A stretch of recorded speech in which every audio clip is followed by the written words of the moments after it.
Hola, soy la tan filosa no binaria y hoy les vengo a contar sobre la cultura de la cancelación.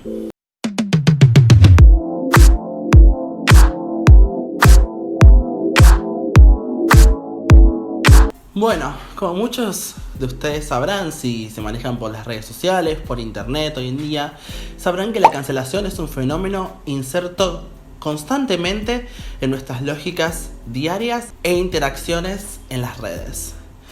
Para aquellos que no lo saben, la cancelación implica el hecho de, por algún motivo, alguna razón que se ha hecho pública, alguna persona tanto de los medios de comunicación tradicionales como los nuevos medios de comunicación, e incluso personas que no tienen una gran masificación, son juzgadas y canceladas. ¿Qué implica que una persona sea cancelada? Es decir, que se deje de escuchar la música que hace, que se deje de consumir cualquiera sea el producto que esa persona genere en los medios.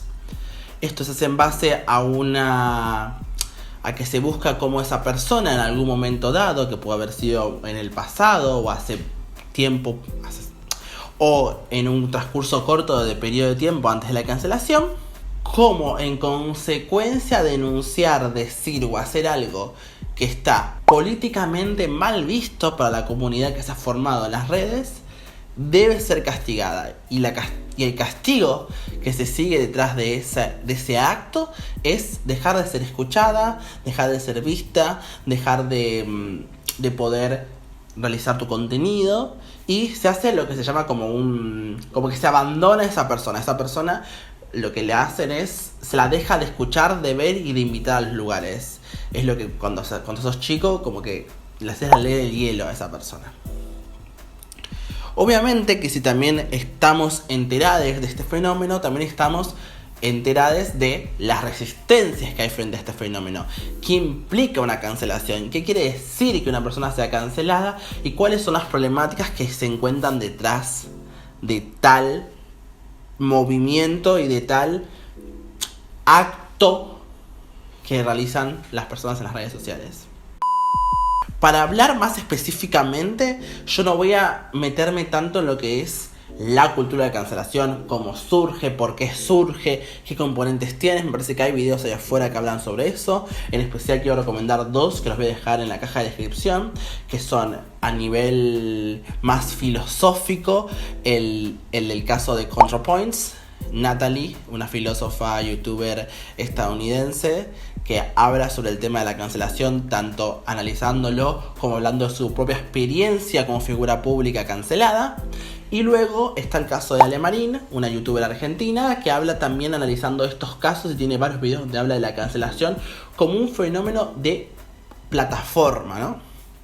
En mi caso voy a analizar por qué hay una resistencia a la cultura de cancelación, qué tiene de cierto esa resistencia, qué invisibiliza y cuáles son las potencialidades en un nuevo camino, cuáles son las formas en las cuales podemos repensar las plataformas digitales para albergar sí un activismo necesario para luchar contra las opresiones que usualmente vivimos las personas marginalizadas o las personas que son víctimas de un sistema capitalista, patriarcal, etc. El texto central que me ayudó a poder analizar mejor este fenómeno desde esta perspectiva es el de Austin Hooks. Se llama Cancel Culture, Post-Human Hauntologies in Digital Rhetoric and the Latent Values of Virtual Community Networks. Traduciendo, hauntologías posthumanas en la retórica digital y los valores latentes en las redes comunitarias virtuales. El autor lo que va a hacer en su estudio de su tesis doctoral, lo que va a hacer es hablar de cómo hay un efecto fantasmagórico o hauntológico, que es un término de Derrida, donde estos hechos que hacemos en el pasado nos vienen a atormentar en el presente.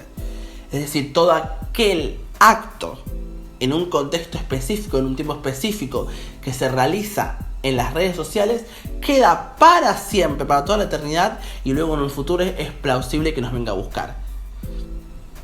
El autor lo que hace es diferenciar este fenómeno de otros fenómenos similares, como puede ser la cultura de la cancelación versus la cultura del call out o el levantar la voz.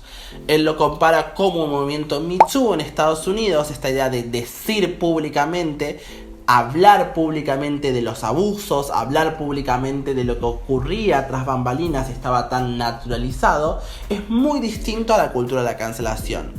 ¿Por qué? Porque cuando realiza el discurso, se inserta en la sociedad dictaminando que hay ciertas prácticas, ciertas instituciones que permiten que se reproduzca el sexismo, como puede ser hablar de cómo un productor de Hollywood es usual que tenga prácticas abusivas y prácticas sexistas frente a sus colegas y frente a las personas que contrata, es muy distinto que cancelar a todo lo que produzca Hollywood. Es muy distinto de que cancelar a un actor por una causa de abuso. ¿Por qué? Diríamos. Lo que ocurre con la cancelación es que no nos permite entender que estamos hablando de fenómenos estructurales que van más allá de las decisiones voluntarias que pueda tomar un individuo.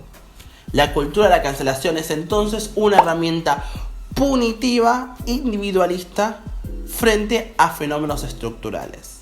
La pregunta en esta situación es no por qué hay que demonizar a una persona que realiza un abuso o que es partícipe de un abuso, sino es cuáles son las condiciones que tiene una estructura patriarcal para que esos abusos sigan existiendo y sigan estando naturalizados. Por más que la persona dentro de un sistema democrático judicial deba enfrentarse a las penas que implican cometer un delito, la problemática ¿es real que todas las personas que cometen un abuso terminan en los delitos? ¿Existe un tipo de reparación frente a los delitos de estas personas? ¿Es el punitivismo de escrachar a una persona, de irla a la cárcel, de que esa persona pierda su trabajo y pierda lo que llama este autor, su posibilidad de habitar la comunidad, tanto física como digital, pero más fuerte física, un mecanismo para evitar y abolir los abusos? El punto central del autor es que no, que justamente los abusos sexuales, las violencias históricas se reproducen y se recrean mediante instituciones que se siguen manteniendo. En todo caso, lo que hay que repensar y, entre comillas, cancelar son aquellas instituciones y prácticas que permiten que sigan existiendo estos fenómenos. ¿Dónde se esconden estos fenómenos? ¿Por qué la mayoría de las personas que realizan abusos, que generan violencia, que realizan crímenes, no sufren las consecuencias de un sistema penal, y el sistema penal simplemente, como diría Angela Davis, alberga a todos aquellos que no pueden acceder al mercado laboral, las personas racializadas, los inmigrantes y todo aquello que el sistema necesita deshacerse de, pero continuar disciplinando? En este punto el autor va a hacer una distinción en lo que él llama la justicia de masas versus la justicia social, siendo este hecho del call out, de hablar de estas opresiones históricas, de hablar de las violencias propias y las vivencias dentro de la violencia, un hecho de justicia social que busca resarcir por ellas, frente a la justicia de masas de cancelar, demonizar a una persona en particular por un hecho en particular. Lo que también va a decir en su video ContraPoints, que también lo trae a colación Austin en su texto y también lo traigo, me sumo yo a la crítica, es que debido a esta volatilidad de concepto que es la cultura de la cancelación, termina ocurriendo que, primero, no tiene el efecto que dice buscar conseguir, no termina teniendo el efecto que supuestamente implicaría que te cancelen. Si nos vamos a los casos que trata Austin, la mayoría, luego de que pase la efervescencia por lo ocurrido, de que pase la masificación del fenómeno que ocurre y por lo cual se está castigando y juzgando a esa persona, rápidamente han vuelto sus puestos, han vuelto sus esferas de poder, porque justamente hay un sistema que nos obliga a olvidar. Hay tanta masificación, hay tanto movimiento de información y de data que no podemos mantenernos constantemente como una política. Por eso la mejor forma es dejar que hablen las víctimas, que hablen por los casos y que hablemos de cómo estructuralmente se siguen defendiendo a esas personas. Porque la única persona que va a sí mantenerse activa para que pueda llevarse adelante las reparaciones que necesita es la persona que sufrió esas violencias. Por eso lo habla como una justicia de masas. Es las masas, la generalidad que se suma a una causa que la comunidad debe entender como un principio, como un valor intrínseco. Es decir, si la sociedad o la comunidad digital se organiza detrás de valores antisexistas, antihomofóbicos, antitransfóbicos, antirracistas, etc., todo aquel hecho, fenómeno que ocurra en redes y tenga una plausible lectura sexista, machista, racista, etc., va a ser condenado y va a tener su efecto en la cultura de la cancelación. Para hacer más contundente el argumento que tiene él sobre lo que es esto del haunting, de la hauntología, de que te venga a atemorizar este pasado posible de haber cometido algún error, haber tenido algún dicho que pueda ser leído transfóbicamente, misóginamente, racistamente, es el recurso del archivo. Las redes sociales generaron un archivo democrático donde todas las personas tienen acceso a todos los dichos que la gente va diciendo. Y si esos dichos fueron hechos quizás en medios tradicionales, igualmente quedan guardados en las redes. Las redes tienen esa capacidad de funcionar como un archivo. Pero cuidado, va a decir Austin. No solamente es importante entender cómo inherentemente es eterno el archivo, sino como también es, para la cultura de la cancelación, necesariamente negativo. Y él plantea la pregunta: ¿por qué quizás un archivo sí puede condenarte a una cancelación, puede condenarte a una pérdida y a un castigo social, pero no te puede salvar del mismo? ¿Por qué el archivo es funcional al castigo pero no funcional a la salvación? ¿Por qué no utilizamos el recurso del archivo para perdonar? Para pensar que aquellas personas quizás pasaron un momento de equivocación y cómo quizás una misma persona a lo largo del tiempo puede contradecirse y simplemente los espacios digitales funcionan como un espacio más donde se visibiliza esa contradicción que quizás es ideológicamente una persona. ¿Por qué los recursos del archivo son simplemente para, de nuevo, castigar y no para salvar? Eso me parece un punto muy interesante que vuelve a fortalecer el argumento de la volatilidad que representa la cultura de la cancelación como un concepto. Aparte de todo lo que vengo hablando, Austin también va a hacer énfasis en recordar de cómo estos espacios digitales se insertan en estructuras sociales preexistentes. Como ya había una sociedad con ciertas características, ciertas prácticas, que solo encuentra en los espacios digitales un lugar donde poder evidenciar y mostrar, y una herramienta mucho más útil como es un archivo digital para poder realizar su punitivismo. Él va a decir que con la anterioridad de la aparición de internet, de la aparición de la masividad, ya existían los recursos del buchón, del chivo expiatorio y ciertas prácticas que buscaban condenar a una persona por actos que no fueron voluntarios, sino que fueron parte de su sociabilización. Ya existían estos recursos. Lo que hace la herramienta digital es introducirse en un sistema punitivista, otorgándoles más herramientas al mismo para poder realizar sus cometidos y sus castigos. Lo que yo le agrego a Austin, que es una lectura conjunta a cabo con otra autora llamada Eve Ng, que va a decir: bueno, es cierto, Twitter y otras plataformas occidentales tienen este componente fuertemente punitivista, tienen este componente de archivo muy sumamente subjetivo, donde no hay un debate, un discurso posible a debatir. Pero eso es un fenómeno total, universal, a las redes sociales y a los medios de comunicación digitales. ¿O es un fenómeno específico de una contingencia específica en un contexto específico? Lo que va a decir Eve es que quizás es mucho más enriquecedor ampliar el análisis a qué ocurre en cada red social. ¿Qué ocurre en cada red social en cada coordenada distinta? Ella va a plantear cómo se diferencia una discusión o un hecho en las redes sociales como Twitter frente a Reddit, frente a otras plataformas que son de un uso lo que se llamaría más foro, ¿no? Es la reinvención de los primeros foros que existían en internet, se reinventaron en forma de Reddit, básicamente. Y como en otros espacios que no son necesariamente las coordenadas occidentales, aquellos mecanismos que permiten los punitivismos, en otros lugares permitirían activismos sumamente necesarios y fuertes. Ella habla específicamente, como persona asiática, del caso de China, donde va a observar cómo las redes sociales y estas plataformas son parte del activismo cotidiano del feminismo al presentarse en contra de la censura. Habla del fenómeno específico de las mascaradas digitales, donde ciertas mujeres feministas lo que hacen es esconder eslogans políticos feministas en contra del gobierno y en contra de las prácticas que realiza el patriarcado específicamente en China, diciendo, bueno, ocultándola mediante otras imágenes como por ejemplo un meme. Esto es sumamente interesante, ya que esas mismas redes sociales que hay una tendencia en Occidente a demonizar, en otros continentes pueden presentarse como la vía de un activismo poderoso y que luche realmente por liberarse de un montón de opresiones. Haciendo esta salvedad, me parece que igualmente sigue siendo muy interesante el artículo de Austin, en especial cuando él al final plantea, bueno, ¿qué hacemos obviamente en este contexto? ¿Cómo luchamos contra este contexto tan punitivista?